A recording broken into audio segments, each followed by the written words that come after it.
that, there are one or two people here who would like to say a few words. The school, 40 years, it's time slips by. The first person I'm going to ask to speak is Mr. Lloyd Walker. Lloyd was associated with the school from its inception as president of the PTA. Lloyd, would you like to come forward?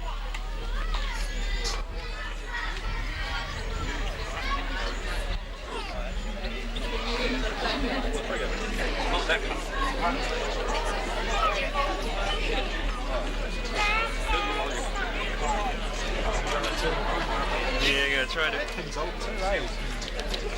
That's right, anybody who can't hear me, put their hands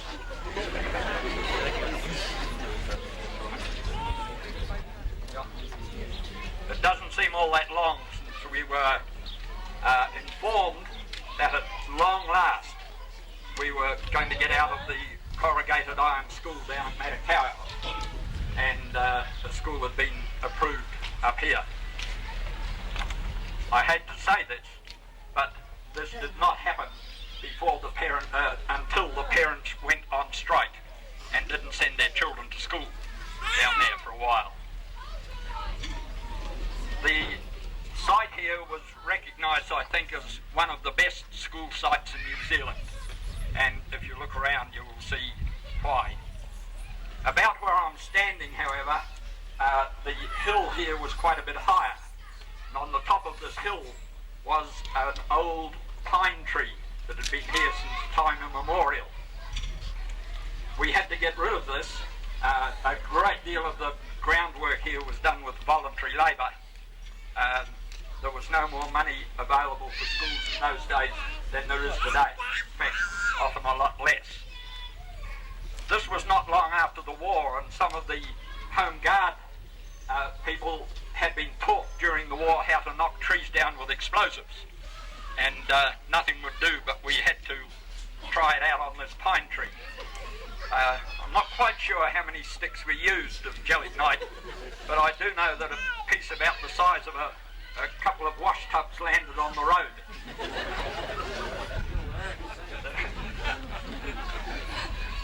However, we got the work done. Some of the other things we had to do was put in a water supply, and this came up from the gully behind the school, and many of the happy trips up and down that gully some of us made to keep the water supply going. The swimming pools were built. We had to raise money for things like a piano, and very many parts of the school's equipment had to be raised by the parents. I hope this is still going on today, that the parents take a real interest in the school, and that the PTA, if there's still one in existence, is playing its part. Okay.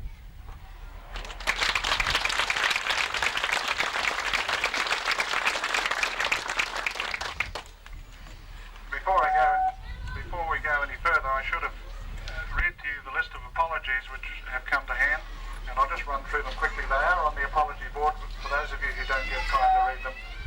Joan Ferguson, Mary Hull, Greg and Helen Aspinall, Margaret Hyde, John and Annette Carr, P.R. Lowry, Alma Dryland, Kerry and Marilyn Jenkin, Peter Tarney, and Mr. Bob Hunter.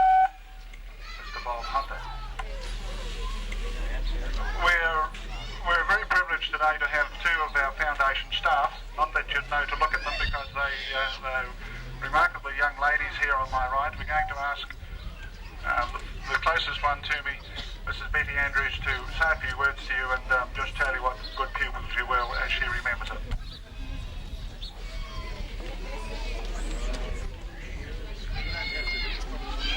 Where's the strap you carry around?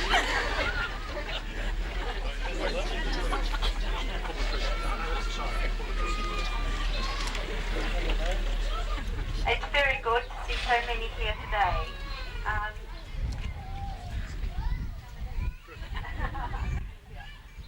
would like to congratulate the school on attaining its 40th birthday and I wish you many happy years in the future. I'd also like to congratulate the reunion committee and with Sue and her team for the work that they've done in bringing this about. He would like to know some of the things that happened. Well, the day that school opened, buses arrived from the outlying districts and the children literally poured out up to the school here. And we were told nothing accompanied those children. We were told to take a list and group the children accordingly. I had this beautiful blue-eyed blonde with a tremendous list. And she told me her name was Joan Marthin. And I said, Joan Marthin? No, not Joan Marthin, Joan Marthin. So I wrote down Joan Marthin on my roll, and there it stayed for a couple of months until Mr. Galbraith, he pointed out to me that there was no such family in the district, and it was Joan Marsden. Yeah. I would like to just pay tribute to our first headmaster, Mr. Jack Galbraith. Those of you who were taught by him would remember him for his wit and his wisdom and for his love of sports. He himself had excelled at rugby and cricket, and he took great delight in passing on the skills that he knew. When the school were eventing and they were successful, he got a great kick out of it. Mr. Galbraith himself was not a family man. You who were taught by him, you were his family.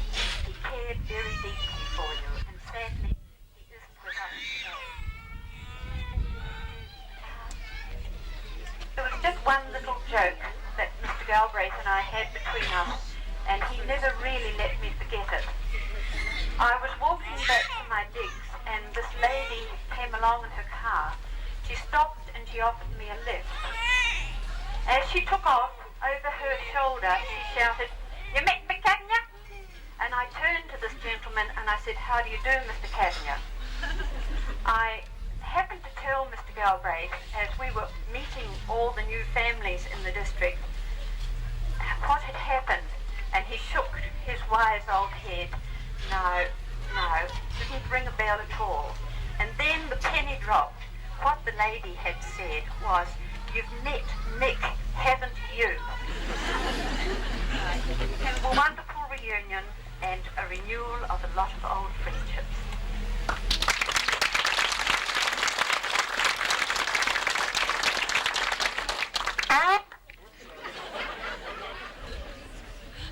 Thank you. Well, that was Betty Andrews. Some of you may remember her better as Betty Johnson. Our next foundation staff member is Lucy Bartho. You may remember her as Lucy Cooper. Lucy, would you like to come and say a few words?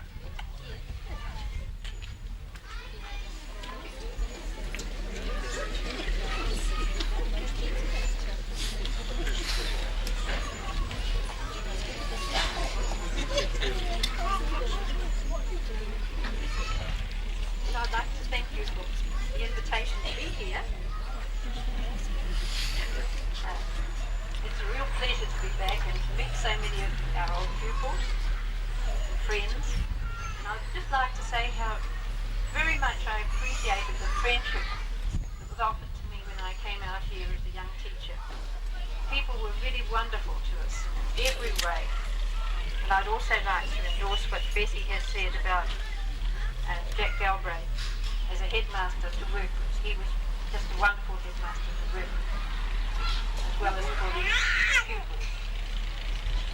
I didn't know that I was going to be asked to speak today. When Keith came up, he said, "Have you got any stories you can remember?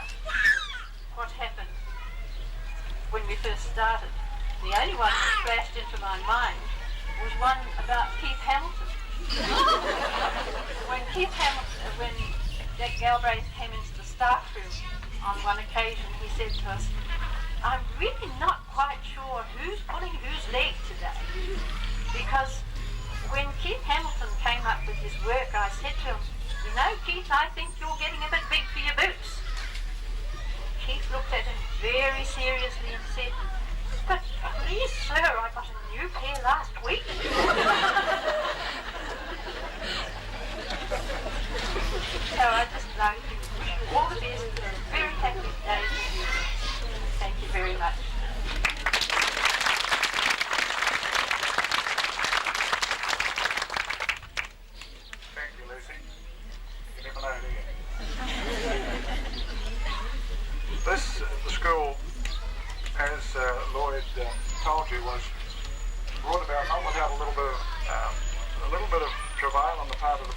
who were involved at the time.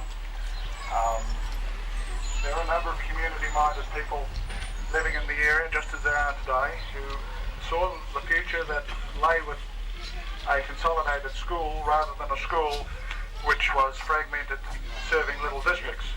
It was the age of good roads, it was the age of busing children to school, and there were 3 schools in the area previous to the opening of this one.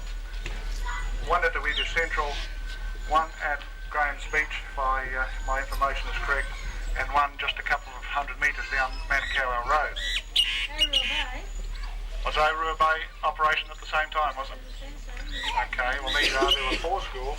If you go back a little further, there was a school previous to that at Manukau Head, which was closed, I understand, quite a bit previous to the opening of this school. Is that right? About 1938 it closed. Awhitu Wharf also closed sometime earlier as well. So They consolidated with Awhitu Central. okay, so Lloyd tells me that the Awhitu Wharf School consolidated back to Awhitu Central. So it's a whole long history of gradual consolidation back to a central point. And I think we owe those people who had the foresight to pressure the government in those days to prepare a site and get this building underway so that it was an open in 1949. It was no mean feat, and we certainly owe them a debt of gratitude today.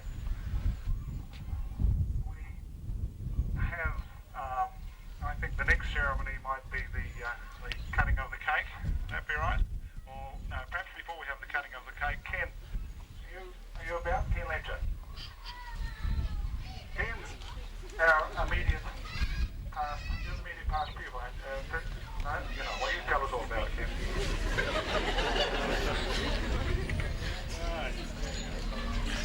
Good afternoon, everyone. I recognise this thing. It's even got my handwriting on the top of it, so it's done well. I was the principal here from 1970 to 76, and there have been about 2 or 3 since, or maybe 4 since me. It's great to be back here this afternoon to see all my past pupils and all the people that I had dealing with the committee, PTA. It's nice living in the district still. I now live in Awhitu. I've been fortunate to get promotion within the Awhitu area, and I've had several promotions since I left Fiji. And one of the greatest joys to me is my continual association with many of my past pupils. Some of them are now parents at the school that I'm principal at, Sansford Road School. I've got Derek Hall as a neighbour. I've got Alison Gaskell and Claire Marshall, two pupils that I taught. They're now on my staff at Sansford Road. Leonie Aspen cuts my hair. And the association goes on.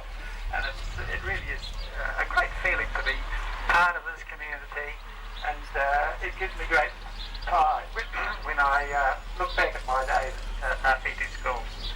Congratulations to the organising committee, and I can only wish the school all the best for the next 40 years. I hope to be invited back for your 50th in 10 years' time, and I'm sure that will be a great occasion. Thank you very much.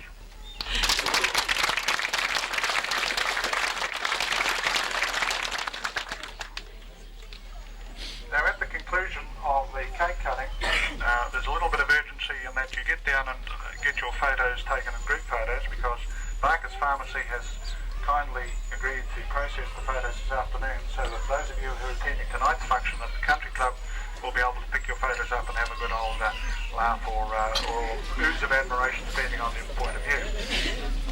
So immediately after the cutting of the cake, if you head down to the what was the old high school, now the library, starting from the foundation pupils, first group, and then teachers, and then it'll follow from there if you go down and find out what particular spot you're being slotted into.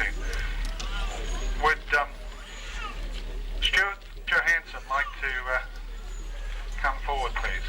We've got a little job for you, Stuart.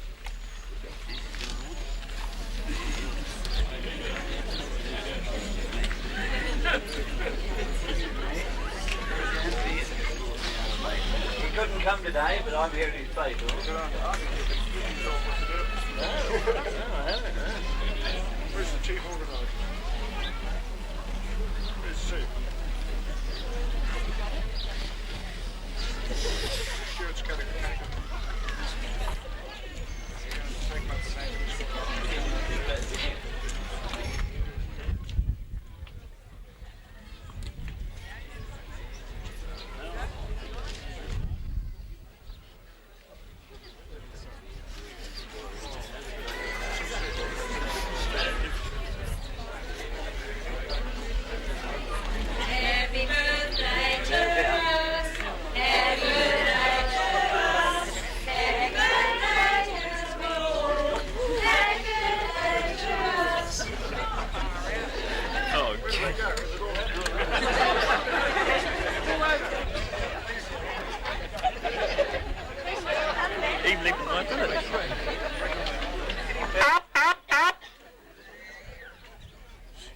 I must have missed the cutting of the cake. I hope it looked good. That pretty well wraps up what we've got organised, unless there is somebody here who'd like to say a few words, and do feel free and welcome to come forward if you want to. But is there any of the younger people who'd like to just say something on behalf of perhaps the present generation of the school?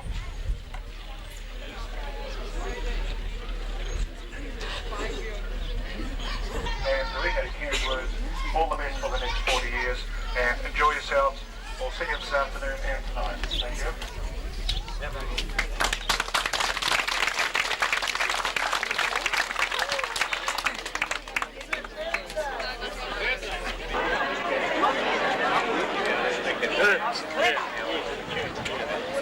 You're ruining it.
Let me take it.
You know the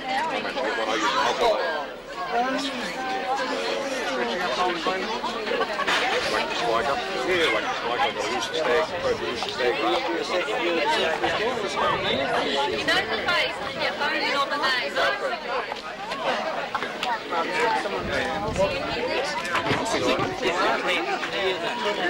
Or is this